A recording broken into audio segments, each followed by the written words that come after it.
Esta noche, amigos, la historia de la Armada Invencible, aquella que se llamó la Armada Invencible, pero después de la gesta, desde luego. Porque bien es cierto que nunca se llamó así, nunca fue la Armada Invencible para los de la época. El propio Felipe II hablaba de aquella historia como la empresa. Cuando se acercaba el momento de las armas, hablaba de la empresa de Inglaterra, la Armada Grande. Esos eran los términos que se utilizaban en los albores de ese gran conflicto. Estamos dentro de lo que se consideró una de las guerras más absurdas, más estériles de todo el siglo XVI y XVII, la Guerra de Flandes. Muchos acontecimientos previos, y vamos a tratar de comentarlos. El siglo XVI fue el siglo por excelencia para España. El Imperio español era el más poderoso de la época. Alejandro VI, el Papa Borgia, había dividido el mundo, el nuevo mundo conocido, el nuevo mundo por conquistar, entre dos potencias, Portugal y España. Algunos historiadores consideran que eso fue un craso error, porque dos potencias emergentes quedaron al margen, Inglaterra y Holanda. A principios del siglo XVI, los negreros ingleses comerciaban con las Indias, recogían esclavos negros en Guinea y los transportaban hacia América. Este comercio era ilegal, estaba prohibido. Y pronto los gobernadores, los virreyes españoles, comenzaron a cazar, comenzaron a capturar a los traficantes, a los negreros. Uno de esos traficantes se llamaba John Hopkins, un hombre ilustre dentro de la historia británica. Y aprendiendo junto a él se encontraba un tal Francis Drake. En 1571, los españoles capturan una flota de negreros británicos. Cuelgan a muchos de ellos. Estos han perdido también algunos barcos, alguno de ellos importante, pero muchos escapan. Uno de los que escapó, John Hopkins, y aprendió la lección, a fe que aprendió la lección. De momento aprendió que los barcos estaban empezando a ser demasiado obsoletos y que había que inventar, había que idear nuevas formas de navegación, barcos más ágiles, barcos más marineros. John Hopkins tendría mucho que ver en las jornadas decisivas de las Gravelinas, cuando la Armada Invencible trataba de acercarse a las costas británicas. Su discípulo aventajado era Francis Drake. Francis Drake, el primer inglés que vio las aguas del Pacífico, el primer británico en circunvalar el mundo, el primero que dio la vuelta al mundo para el Reino Unido. Esto ocurría en 1577, y su gesta, su proeza, duró 3 años. Eso sí, mientras que daba la vuelta al mundo, también arrasaba las colonias españolas en Perú y Chile. Eso enervó los ánimos del rey español Felipe II, el rey más poderoso de la época, llamado el Prudente, porque tardaba muchísimo en tomar decisiones. Siempre procuraba estar muy bien asesorado. Eso en cuanto a los marineros británicos. A estos dos hay que sumar el nombre de Lord Howard, el que sería comandante de la flota británica en el verano de 1588. Empezamos a conocer a los británicos. También en el Reino Unido se encontraba la Reina Virgen, Isabel I de Inglaterra. En España, Felipe II, como ya os he dicho, había sucedido a su padre, Carlos I de España y V de Alemania. Felipe II se había casado con María Tudor y pretendía de alguna manera el trono del Reino Unido. Pero María Tudor murió demasiado pronto y no dio descendencia a Felipe II. Su hermanastra Isabel llegó al trono, y siempre se dijo que Felipe II quería a Isabel. Incluso no desestimaba la posibilidad del matrimonio. Quiso casarse con Isabel. Isabel siempre le negó.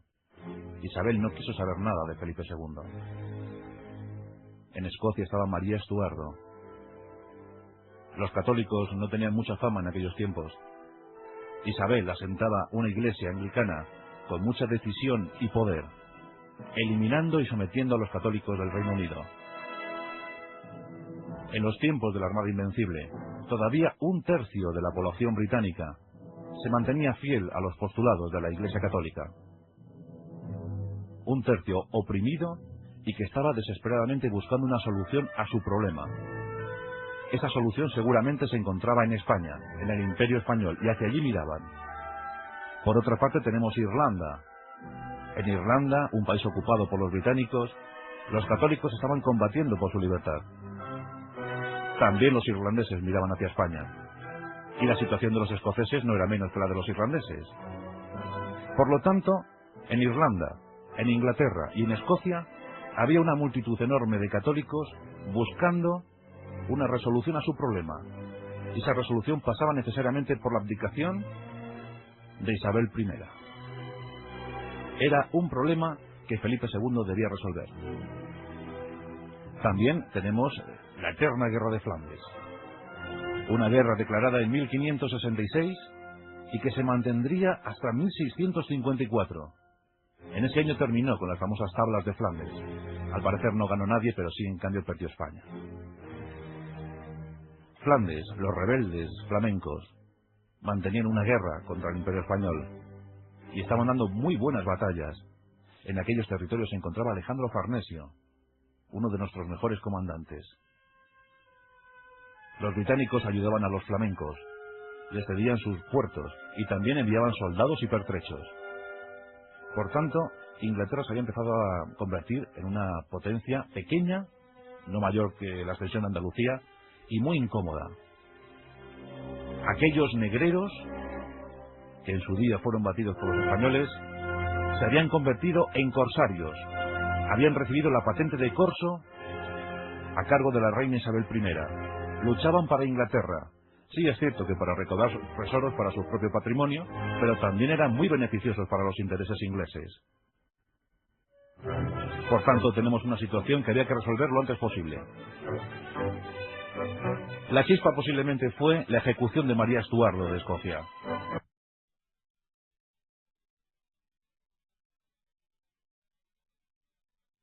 Eso ocurría en 1587.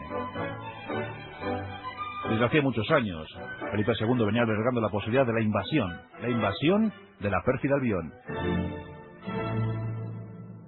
¿Había recursos? ¿Teníamos barcos? ¿Teníamos los efectivos suficientes para esa invasión?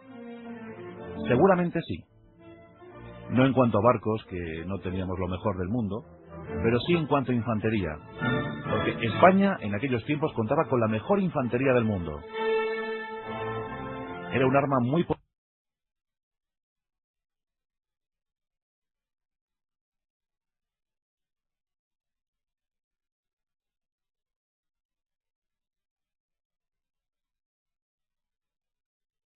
poderosa y temible.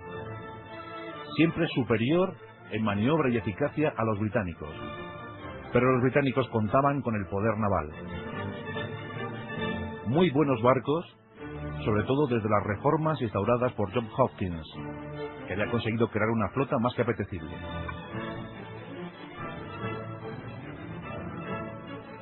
En 1580, el Imperio Español se había hecho mucho más grande. Por enlaces matrimoniales, por situaciones políticas. Portugal y sus dominios en América, es decir, Brasil, la inmensidad brasileña, habían pasado a formar parte de la corona española. Imaginad el imperio. Todo el continente americano, casi todo el continente americano. Los territorios europeos, España, en fin, algo inmenso. El sol no se ponía en nuestros dominios.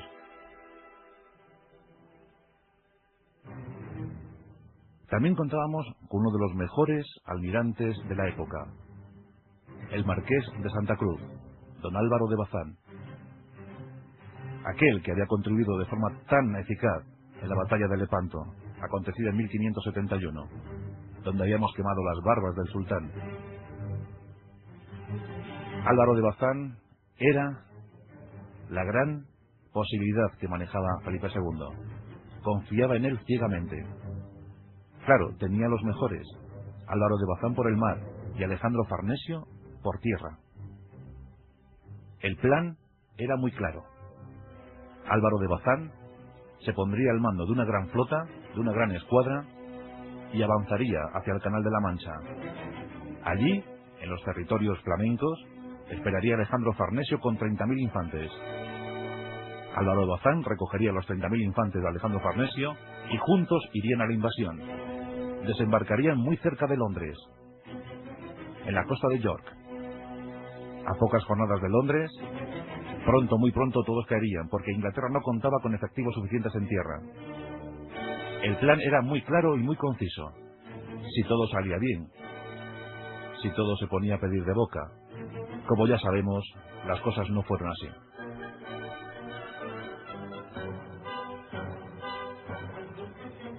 Álvaro de Bazán era un entusiasta de la empresa, pero él quería una flota mayor de la que Felipe II y las exiguas arcas de la corona podían ofrecer.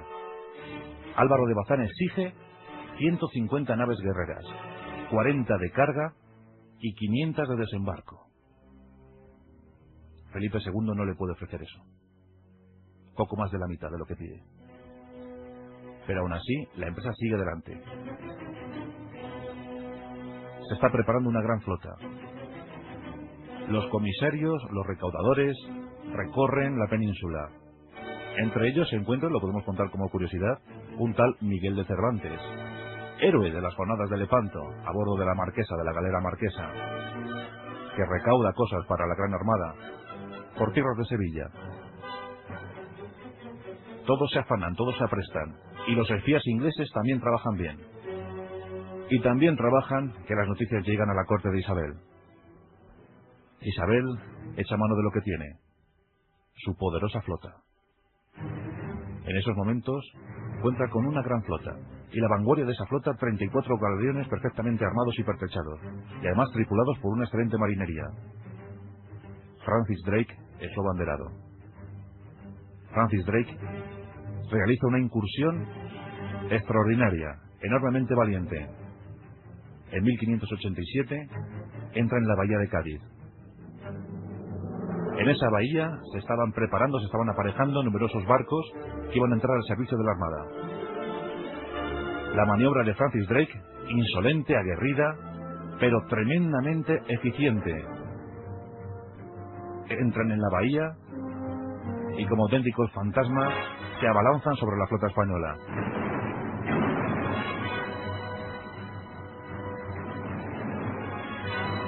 El pánico se apodera de la ciudad de Cádiz.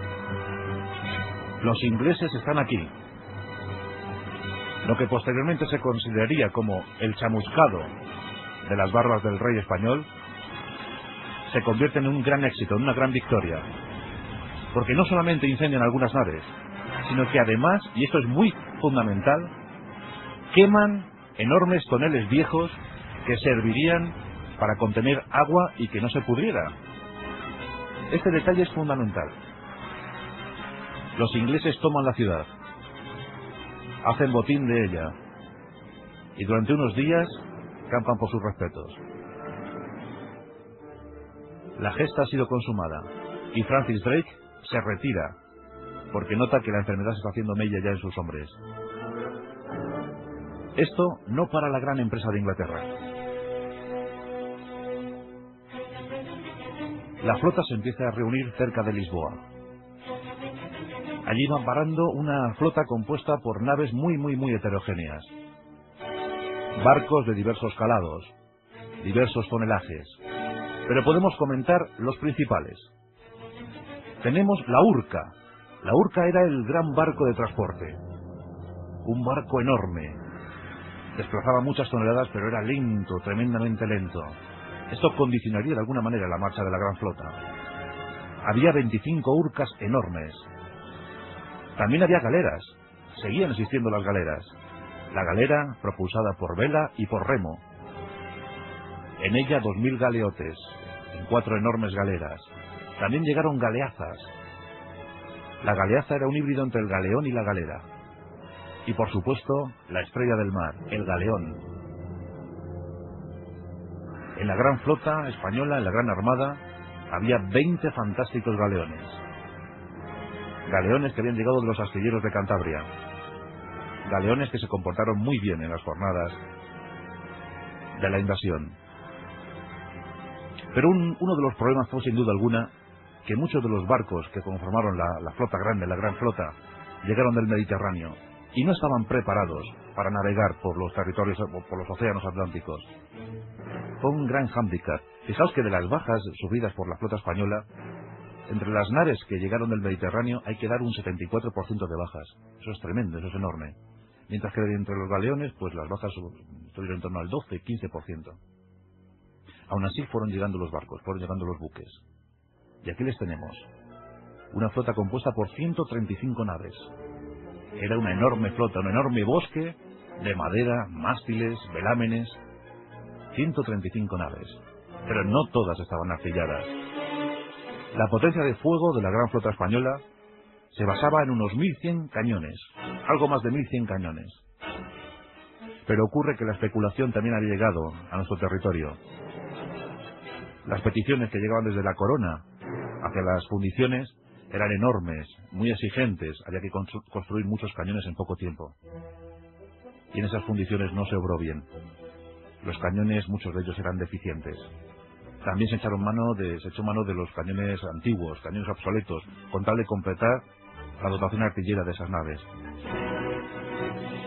Con lo que podemos decir que sí, teníamos 135 naves, pero en realidad la flora innata desarmada se basaba en esos 20 galeones y algunas naves artilladas como las urcas, las galeras, las galeazas. En total podemos decir que de los 135 buques, 68 estaban preparados para responder el ataque de los enemigos. 68 aproximadamente. No hay que esperar más, todos están reunidos y en Lisboa se da orden de zarpar. La gran flota sale al mar el 20 de mayo de 1588. Álvaro de Bazán no iba en esa flota. Lamentablemente habíamos perdido al gran capitán, al gran almirante, a primeros de año, víctima del tifus. ¿Y a quién puso Felipe II al frente de esa flota? Al conde duque de Medina Sidonia, don Alonso Pérez de Guzmán. Muy criticado, y yo considero en mi modesta opinión que es un personaje que debe ser rehabilitado inmediatamente. Porque es cierto que lo más parecido que conocía, que fuera algo parecido al mar, era el río Guadalquivir. Pero era un buen gestor, era un buen comandante. Y no lo hizo mal. A fe que no lo hizo mal. Medina Sidonia no quiso ponerse al frente de la expedición. Argumentó incluso que tenía miedo al mareo. Pero aún así Felipe II confiaba en él. Tenía otros, podía haber llamado de Juan Martínez de Recalde o Miguel de Oquendo, pero no, confió en el conde duque de Medina Sidonia. Así que don Alonso se puso al frente y empezaron el trasiego por el Atlántico. Pronto se percataron de un hecho. Los toneles de madera joven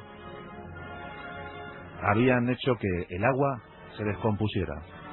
Aquellos toneles viejos que tanta falta hubiesen hecho, aquellos toneles que quemó Francis Drake en Cádiz, se echaron mucho de menos. Al poco de zarpar, el agua se empezó a poner en mal estado.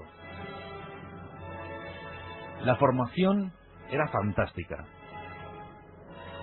La flota se basaba en varias escuadras, la vizcaína, la guipuzcoana, que eran las mejores, también estaba la gallega, la andaluza, la portuguesa. Iban flanqueando a los grandes buques mercantes, grandes, pequeños, de diverso tonelaje. Al final optaron por parar en La Coruña para reabastecerse y buscar agua, comida, pertrechos y reparar algunas averías. Y en La Coruña permanecieron demasiado tiempo, 1 mes y medio aproximadamente. Pero estaban determinados a continuar. El conde de Medina Sidonia esperaba prontas noticias de Alejandro Farnesio. Este debía esperarle allí con sus infantes. Lo cierto es que Alejandro Farnesio ya empezaba a desconfiar de la empresa. Sobre los 30.000 infantes que le habían requerido, tan solo había podido reunir 17.000. Eso sí, excelentes soldados. Pero la guerra de Flandes era demasiado exigente. Escaramuzas, enfermedades, habían menguado a la tropa a casi la mitad. Pero aún así estaban cerca de las intenciones. Ahí estaban recaudando, estaban buscando chalupas, botes de desembarco. Y bueno, más o menos estaban organizados. Estaban muy cerca de Dunkerque. La flota zarpa de nuevo en julio, y ya no hay nada que la pare.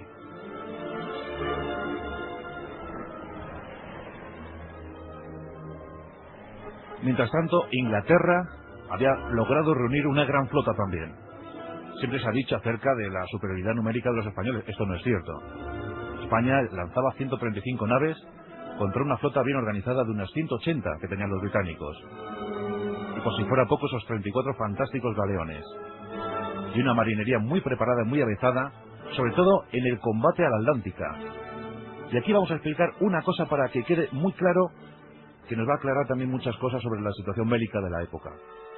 España, cuando combatía a la galana, es decir, la guerra galana era cuando era borda contra borda, era situación de un barco contra otro y al abordaje. Ahí siempre ganaba España, ahí siempre ganaban las flotas españolas, porque los soldados españoles estaban mejor preparados, eran mejores combatientes que los británicos. Pero cuando la lucha se basaba en el cañoneo, España siempre perdía. Nuestros artilleros no es que no fueran buenos, pero es que sus cañones no eran tan buenos como los de los ingleses. Los ingleses tenían culebrinas de bronce que disparaban magníficamente hasta 1 kilómetro de distancia. Y en eso radicaba el poder de los británicos. Buenas tripulaciones, buenos barcos y buenos cañones. Por eso los ingleses siempre evitaban el abordaje. Los barcos ingleses empiezan a detectar la llegada de la gran flota española, pero no se atreven al combate. Merodean. Son auténticos moscardones. La flota británica está compuesta por 6 escuadras. Al mando de ella, Lord Howard. Francis Drake está en otra, John Hawkins en otra. Son las 3 principales escuadras. Imagina la situación, una formidable masa de madera avanzando y decenas de moscardones revoloteando en torno a ella, sin atreverse a picar. La orden de Felipe II es tajante y Medina Sidonia acepta esa orden. Jamás, bajo ningún concepto, deberá entrar en combate con los británicos a no ser que sea necesario. Que nada rompa la formación. La flota española sigue avanzando. Al fin, tímidos ataques de los británicos. Poca mella hacen en el ánimo de los españoles. Algunos barcos empiezan a quedarse rezagados. La velocidad de la flota no era la adecuada. Los más veleros, los más marineros tenían que acomodarse a las exigencias de la gran flota mercante que llevaban. Aún así defienden bastante bien el núcleo central. Francis Drake empieza a desesperarse.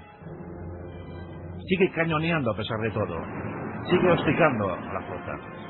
Entra por la retaguardia, lo intenta por los laterales. Todo eso sin acercarse del todo. La flota española sigue avanzando impasible. Y pronto se plantan cerca del Canal de la Mancha. La noticia empieza a recorrer las calles de las diferentes ciudades británicas. En Plymouth se puede ver el velamen español. Los británicos entran presas del pánico. ¿Qué puede ocurrir? ¿Qué puede pasar? El conde-duque de Medina Sidonia se reúne con sus jefes y les somete a una difícil cuestión. Atacamos a los británicos en Plymouth, ahí está su flota, su gran flota. Pero los jefes le dicen que es mejor seguir con los planes previstos. Es decir, ir al encuentro de Alejandro Farnesio. En Plymouth se encuentra Francis Drake jugando a los bolos. Llega uno de sus jefes y le comunica que las velas españolas están cerca del puerto. Francis Drake ni se inmuta y sigue jugando a los bolos. Como ve que su jefe sigue insistente, le dice: tranquilo, terminemos esta partida de bolos y posteriormente derrotemos a los españoles. Los españoles, ya muy desabastecidos en cuanto a agua, provisiones, deciden hacer incursión en Calais. Y allí se encuentran en Calais. Y los británicos empiezan a acecharles porque ya habían salido de Plymouth. Ya estaban perfectamente preparados para la batalla. Iban a por todas. Y en Calais se produce uno de los hechos más desconcertantes de la contienda. Estamos a últimos de julio de 1588. Los ingleses deciden utilizar un método muy habitual por ellos, muy utilizado por ellos, y es lanzar naves incendiarias contra las flotas enemigas. La ocasión la pintan calva. Los barcos españoles están anclados en Calais. Los ingleses se reúnen. Les tenemos atrapados. ¿Qué podemos hacer? ¿Cómo podemos hacerles salir de ahí? ¿Cómo podemos hacerles salir de esa ratonera? Rápidamente deciden sacrificar 8 buques ingleses. 8 buques que estaban bien preparados para el combate, pero deciden sacrificarles y convertirles en kamikazes. Unen las bordas de los 8 buques. Y esa formidable masa de madera es provista de toda clase de bombas. Los cañones, por ejemplo, son armados, son cargados, les llenan de pólvora, de astillas, de metralla, y lanzan las 8 naves incendiadas contra la flota española. Las explosiones se hacen notar enseguida. El conde de Medina Sidonia había previsto esta situación y envía chalupas con garfios, con arpones para intentar desviar aquellos buques ardiendo. Logran hacerlo en 2 de los casos, pero los otros 6 no, y siguen explotando allá por donde van. Los barcos españoles deciden salir a toda costa. Aunque el conde de Medina Sidonia lanza un cañonazo de aviso para que le sigan, la orden solo la entienden 5 barcos que le siguen. Los demás salen a la desesperada. Muy desorganizados, salen de cualquier manera y se esparcen en un radio de 11 millas. Podían haber esperado porque los 6 barcos que quedaban incendiados no llegaron a su objetivo, se hundieron antes de hacerlo. Pero da igual, la sensación la consiguieron. El éxito estaba garantizado. Aquí tenemos toda clase de buques españoles esparcidos por una costa sin estar muy bien protegidos. Era un momento culminante para la flota británica. Llegaba el momento de cazar a los españoles uno a uno. Y las diferentes escuadras británicas se lanzan a por sus presas. Es el momento crucial en las Gravelinas. Ha llegado el momento del cañoneo. Situaciones muy exigentes para todos los barcos. Hay que decir que únicamente perdimos 2 barcos. 2 barcos fueron capturados en jornadas anteriores, las primeras jornadas de estos hechos. Uno es Nuestra Señora Virgen del Rosario, uno de los buques más fantásticos de nuestra armada, era el 4º en importancia, y otro el San Salvador.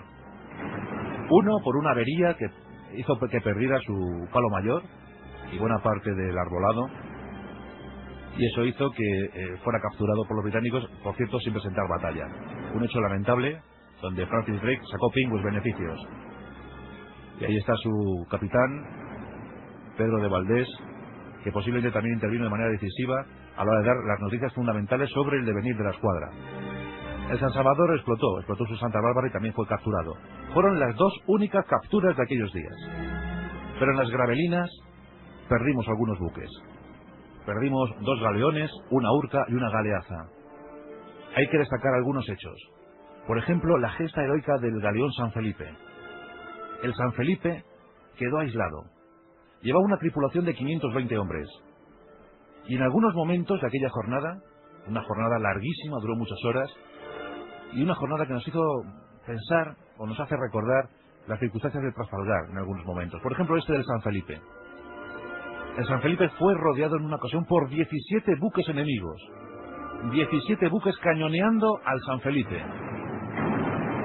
Las balas llegaban de todos los sitios. Aún así el San Felipe resistía y devolvía el fuego. En un momento de la batalla, un buque británico se acerca al San Felipe.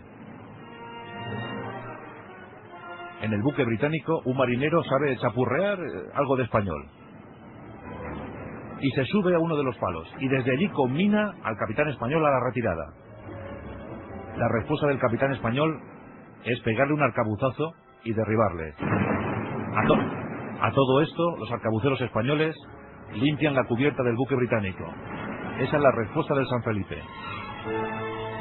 La batalla continúa contra él, pero logra zafarse y escapar. Eso sí, 260 bajas sobre la cubierta del buque español. Los restos de la tripulación son transportados a otro buque y desde allí escaparon. Un hecho tremendo, y nadie todavía se explica cómo es posible que 250 hombres salieran con vida de una tenaza tan mortífera. Otro buque, una Urca San Lorenzo, quedó varado en una playa. Los buques británicos se aprestaron a coger botín. Hicieron 35 prisioneros, pero cuando querían desvalijar el barco, desde tierra, desde un castillo francés, el señor del castillo reivindicó su derecho al pillaje. Y tras un intercambio de cañonazos, la guerra no era con Francia, los británicos se largaron con sus 35 prisioneros. Y así fuimos perdiendo barcos. Alejandro Farnesio no estaba preparado, desde luego, y menos con las noticias que llegaban desde la escuadra. Alonso Pérez de Guzmán tiene que tomar una decisión. La empresa ha fracasado. Entre las tormentas y el hostigamiento de los buques británicos, es imposible efectuar cualquier tipo de desembarco en las costas del Reino Unido. Debemos regresar, cabizbajos, pero intentando perder las menos naves posibles. Ya habrá otras oportunidades. Por Dinamarca no podemos regresar. Ahí estaban los filibotes. Los filibotes eran pequeñas embarcaciones utilizadas por los filibusteros holandeses. Eran muy numerosos y no era practicable el camino por allí. Por tanto, tenemos que volver bordeando la costa británica a través de Escocia e Irlanda y así intentar volver a nuestra costa. E inician un trasiego interminable. Decían los españoles que era como si el fin del mundo se hubiese abatido sobre ellos. Nuevos temporales, lluvias inacabables. Las peores condiciones climatológicas se cebaron con la gran escuadra española. Muchos buques habían sido tocados, dañados. Las bajas en las gravelinas habían sido de unos 700-800 hombres. Los británicos habían perdido tan solo 150. Las tempestades hicieron que muchos buques fueran a parar a las costas irlandesas. Y aquí se produce uno de los hechos más lamentables de toda la campaña. Un hecho trágico y vergonzoso para la historia británica. Los ingleses, temerosos de que aquellos marineros, aquellos soldados tan curtidos, tan profesionales, hicieran causa común con los católicos irlandeses. Hay que tener en cuenta que el virrey de Irlanda tan solo contaba con una tropa de 2.500 hombres. Opta por ejecutar a todo aquel marinero o soldado español que fuera llegando a las costas. Y a fe que no fueron pocos. Todo lo contrario. Según los buques iban zozobrando, iban naufragando, y los supervivientes iban llegando a las costas de Irlanda, los británicos les fueron ejecutando de forma sumaria. Las cifras son devastadoras. 1.900 españoles fueron ejecutados en aquellos días. 1.900. Hoy en día en Irlanda es frecuente ver alguna taberna que se llame la tumba de los españoles. El cementerio de los españoles, la ejecución del español, el español ahorcado. En fin, os podéis imaginar que no fue nada agradable ver aquello. Solo sobrevivieron algunos nobles por los que esperaban recoger pingües beneficios. Las bajas de la escuadra española fueron casi interminables. Hundimientos constatados, 35. Buques desaparecidos, otros 25, en total 60. En cuanto a los muertos, ¿qué os voy a contar? Sobre una tripulación de 30.493 hombres, 8.500 murieron en los naufragios. 7.500 víctimas de las enfermedades y de los rigores del viaje. A estos hay que sumar 1.900 ejecutados en Irlanda. Y 1.400 muertos en combate directo con los ingleses. Las bajas británicas ya las hemos mencionado, 150. En cuanto a buques hundidos, los 8 que perdieron en Calais, porque ellos quisieron, y otros 20 que fueron tocados o averiados. Insignificantes para todo lo que perdimos nosotros. Aún así, el conde-duque de Medina Sidonia logra llegar con un contingente de 24 naves a las costas de Cantabria. La desilusión, el desánimo es total. Los buques van llegando dispersos. Uno recala aquí, otro allá, y así durante más de un mes fueron llegando los barcos, con gente muy enferma, gente herida, gente destrozada. Otros fueron hechos prisioneros. Por ejemplo, los de Escocia tuvieron más suerte porque Alejandro Farnesio se encargó de recuperar 1.000 prisioneros de Escocia. Otros 450 prisioneros fueron liberados después de pagar un rescate en Inglaterra. En Irlanda algunos sobrevivieron y se incorporaron a la milicia irlandesa que luchaba por la libertad del país. pero muy pocos. Otros se asentaron definitivamente en aquellos territorios. Pero el coste fue muy alto, demasiado alto. La respuesta de Inglaterra, pues hombre, eufórica no fue.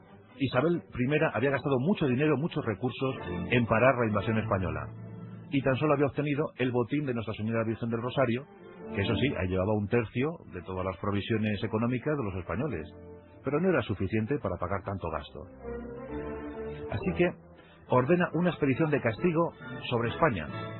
Y en 1589, Francis Drake se pone al frente de una gran armada, casi tan potente como la que nosotros enviamos, y aunque tiene la misión de destrozar los buques españoles que se estaban aprovisionando en Santander y en el País Vasco, Francis Drake, ante todo era pirata, decide otra cosa. Intenta tomar La Coruña.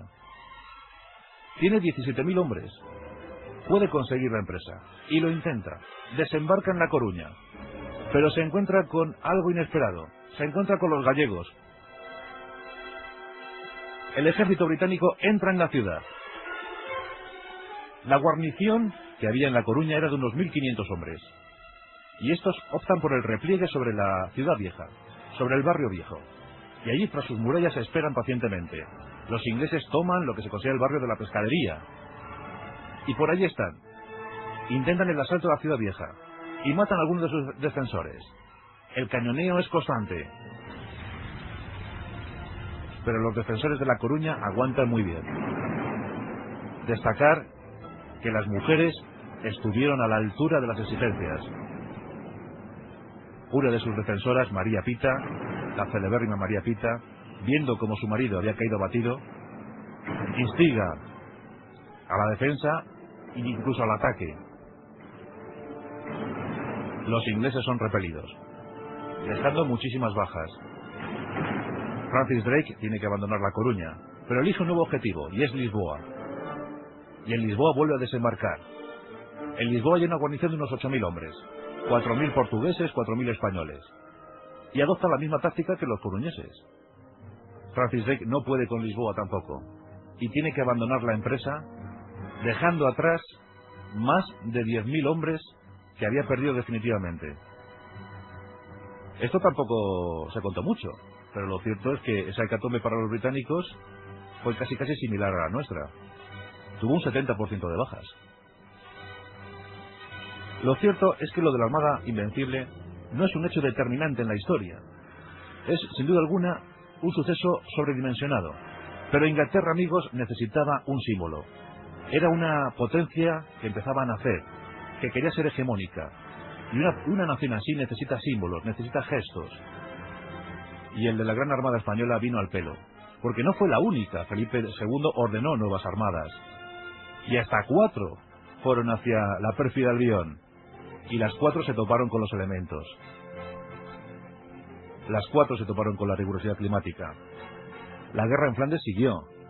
Los corsarios británicos siguieron hostigando, pero eso sí, viendo que nuestro poder naval no era tan fuerte como el de los británicos, se optó por la fortificación de las ciudades en América.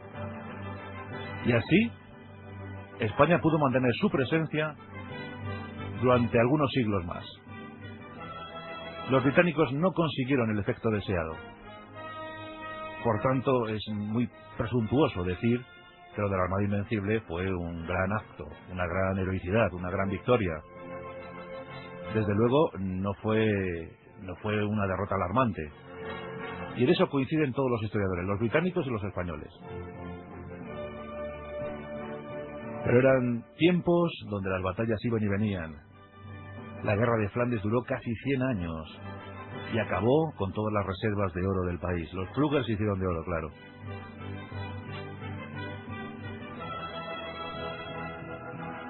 La gesta, la historia de la Armada Invencible. John Hopkins y Francis Drake murieron en 1595 en Panamá, víctimas de la fiebre.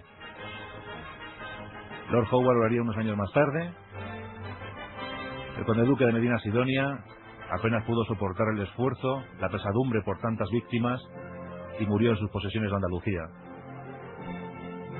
Juan Martínez de Recalde murió 15 días después de haber llegado a España.